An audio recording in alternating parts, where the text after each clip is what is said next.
이번에는 교육 이력 분석 파일을 열어줍니다. 교육 이력 분석 파일에서는 그룹별로 집계를 내는 작업이 필요합니다. 그룹별로 집계를 낼 때 가장 빈번하게 사용되는 함수가 countIf와 sumIf 함수입니다. countIf와 sumIf 함수에 대해서 간단하게 설명을 드리고 그리고 단순한 예제로 먼저 다루어 본 다음에 하단에 있는 교육 수료자, 진급자, 부서별 집계 이 시트를 서로 연결지어서 부서별로 집계를 구하는 문서를 작성을 해보도록 하겠습니다. 먼저 countIf와 sumIf에 대한 형식과 사용하는 방법에 대해서 설명드립니다. countIf 함수는 개수를 구하는 함수인데 개수를 구하는 함수 중에 주로 사용하는 함수가 네 가지가 있습니다. 첫 번째는 count. count 함수는 특정한 범위 내에서 숫자 데이터의 개수를 구하는 함수입니다. 문자가 포함이 되어 있으면 문자는 개수에 포함하지 않습니다. 그리고 뒤에 a가 붙은 count a는 문자를 포함합니다. 숫자의 문자를 포함한다 얘기는 모든 데이터란 뜻이겠죠. 특정한 범위 내의 모든 데이터의 개수를 구할 때 count a 함수로 사용을 합니다.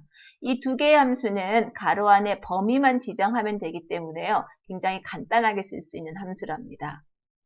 그 다음 count에 조건을 뜻하는 if가 붙었습니다. countIf 함수예요. countIf 함수는 인수가 범위, 콤마, 조건으로서 위에 있는 count나 countA 함수에 비해서 조건이라는 인수가 추가돼서 지정한 범위 내에 이 조건에 만족하는 개수를 구할 때 countIf 함수를 씁니다. 조건이 하나예요. 그러면 countIf 함수만 사용을 해주면 되고 조건이 2개 이상일 경우에는 s가 붙은 countIf의 s를 사용합니다. 복수형이라는 의미로서 범위와 조건이 여러 개가 들어갈 수 있습니다.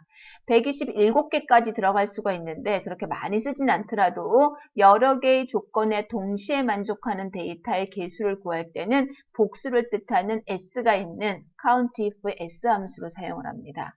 2차원 크로스 탭으로 집계를 할 때 보통 countIf의 s 함수를 사용을 한답니다. 그리고 countIf 함수에서 또 중점적으로 알아야 되는 것이 범위를 지정하는 거는 셀 범위를 그대로 이용하면 되지만 이 조건을 어떻게 지정하느냐라고 하는 겁니다. 조건을 지정하는 여러 가지 사례를 또 설명을 드립니다. countIf 함수에서 조건을 지정하는 방법이 문자 데이터를 있는 그대로 조건을 쓸 때는 다운표 안에 경기 이렇게 문자를 입력을 해주면 돼요. 그럼 이 범위 안에 경기라고 하는 글자하고 똑같은 게 몇 개가 있는지 카운트를 해준답니다. 두 번째는 포함 문자를 쓸 때 김으로 시작하는 글자 또는 김씨인 글자 어떠한 단어가 포함된 거 이런 거를 사용을 할 때는 대표 문자를 사용해야 됩니다. 와일드카드라고 하죠. 대표 문자인 와일드카드를 이용을 해서 김 별표로 입력을 하면 김으로 시작되는 모든 거 이렇게 나옵니다. 별표가 앞에도 있습니다. 양쪽으로 다 있어요. 그러면 포함 문자가 김인 거 이렇게 조건을 부여할 수 있습니다. 숫자 데이터의 조건을 부여할 때는 숫자 데이터는 어떤 고정 값이라기보다는 범위로 많이 비교하기 때문에요. 크다, 작다, 같다를 사용합니다. 80보다 크거나 같은 거 몇 개 이렇게 지정을 해주죠. 마지막으로 셀에 입력되어 있는 어떠한 데이터하고 동일한 값일 경우에 동일한 데이터일 경우에 몇 개인지 구할 때 쓰는데 이때는 수식 복사를 대부분 합니다. 수식 복사를 할 때는 범위에 사용되는 이 첫 번째 인수를 대부분 절대참조로 사용을 합니다. 전체 범위 내에서 이 데이터하고 동일한 게 몇 개냐라고 분석할 때 대부분 많이 사용을 하기 때문입니다. 여기까지가 countIf 함수의 형식이었고요. 그 다음 countIf 함수를 조금 확장해서 sumIf에 대해서 보겠습니다. countIf는 개수를 구하는 거고 sumIf는 합을 구하는 겁니다. sumIf는 countIf에 비해서 인수가 하나 더 추가됐습니다. 그 인수가 합을 계산할 범위예요. countIf는 범위 콤마 조건으로 끝나지만 sumIf는 실제 합을 구할 범위가 다른 데이터인 경우가 많습니다. 그래서 이 비교 범위에서 조건에 만족하는 걸 찾아서 여기에 해당하는 합을 구할 범위에 sum을 하는 게 바로 sumIf 함수입니다.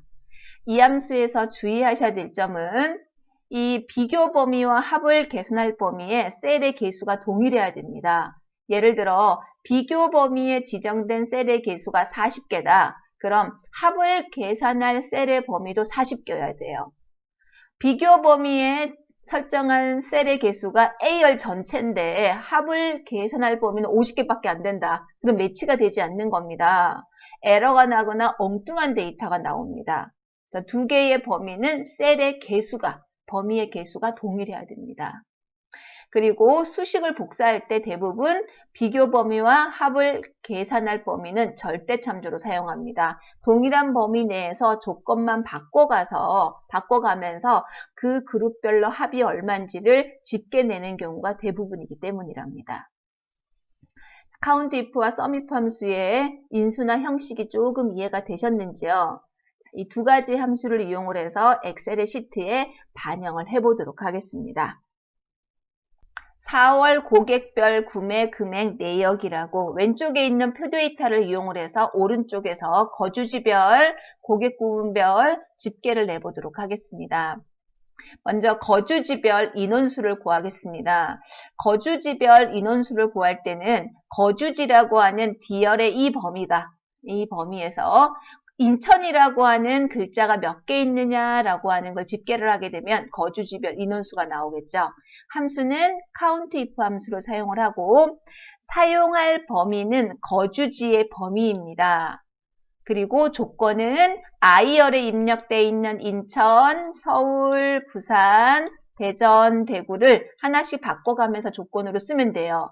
근데 모든 인원수의 이 거주지라고 하는 범위는 동일하게 반영이 됩니다. 수식을 하나 입력하고 아래쪽으로 복사해야 되겠네요. 절대참조로 지정을 해야 되겠죠. 절대참조로 지정을 할 때 지금은 교육용이기 때문에 왼쪽에 있는 표와 오른쪽에 있는 표가 같은 시트에 존재를 하지만 실제 업무했을 때는 서로 다른 시트에 분리되어 있는 경우가 많습니다. 그래서 count if나 sum if 함수를 쓸 때 셀에 사용할 범위가 고정되는 절대참조라면 이름을 지정하시는 게 좋아요. 이름이라 함은 하나의 셀이나 범위를 내가 원하는 하나의 이름으로 만들어주는 거죠. 여기에 이름을 만들 수 있습니다. 그리고 한꺼번에 여러 개의 열을 이름을 만들 때는 수식 메뉴에서 선택 영역에서 만들기 이 기능을 사용을 했었습니다. 우리는 앞으로 사용할 썸이프에도요. 고객 구분과 구입 금액까지 필요하기 때문에 이 세 개의 열 데이터를 고객 구분, 거주지, 구입 금액이라고 하는 각각의 이름으로 정의를 해보도록 하겠습니다. 범위는 고객 구분, 거주지, 구입 금액부터 컨트롤 시프트 아래로 내려오는 방향키 모두 범위를 지정을 합니다. 반드시 머리글이 범위에 포함이 돼야 됩니다. 이 머리글이 범위에 포함돼야 이거를 이름으로 쓰고 아래쪽에 있는 데이터를 이름의 범위로 사용을 하기 때문에요. 범위가 선택이 됐으면 수식에서 선택 영역에서 만들기 클릭합니다. 여기서 첫 행만 체크를 하고 왼쪽 열은 반드시 해제를 해야 됩니다. 첫 행만 이름을 만들 거예요. 만약 왼쪽 열도 이름을 만들면 회원과 비회원의 이쪽도 이름이 만들어져요. 회원과 비회원, 회원 인천 금액, 비회원 서울 금액 이런 식으로 이름이 만들어지는데 필요 없죠. 실수하면 안 되는 부분입니다. 왼쪽 열은 반드시 해제를 하고 첫 행만 체크한 상태에서 확인. 이름 지정이 잘 됐나 확인하겠습니다. 선택되어 있는 셀은 해제한 후 이름 상자의 역삼각형을 누르면 거주지, 고객 구분, 구입 금액 보이죠? 거주지 클릭, 거주지 범위. 고객 구분 클릭, 고객 구분. 그 다음 구입 금액 클릭했더니 구입 금액도 범위가 선택이 됐습니다. 이제 함수를 이용을 해서 거주지별 인원수, 구입 금액, 그다음에 회원과 비회원의 거주지별 인원수 꼭 같이 구해보겠습니다. 자, 인원수를 구하는 함수는 count if를 사용하겠습니다.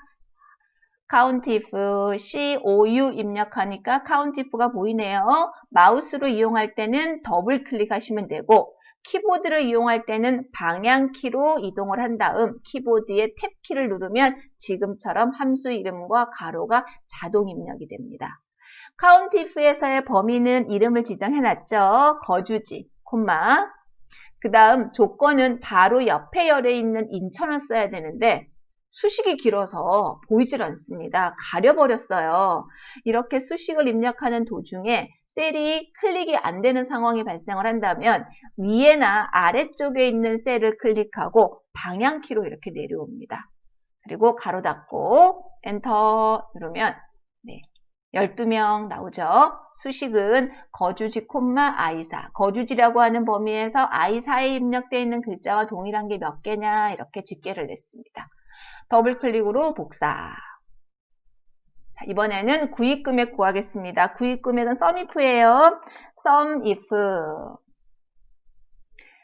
조건은 똑같이 거주지입니다. 거주지의 셀 범위에 인천이라고 하는 거하고 똑같은 게 있으면 어떤 구입금액의 합계를 내주세요. COUNTIF하고 비교했을 때 구입금액이라고 하는 합을 구할 범위가 추가된 거 이외에는 COUNTIF하고 동일하답니다. 자, 이 또한 복사. 금액 데이터는 홈에서 쉼표 스타일 한번 눌러서 세 자리 구분기호, 열너비는 더블 클릭해서 열너비를 넓혀주겠습니다. 이번에는 2번으로 갑니다.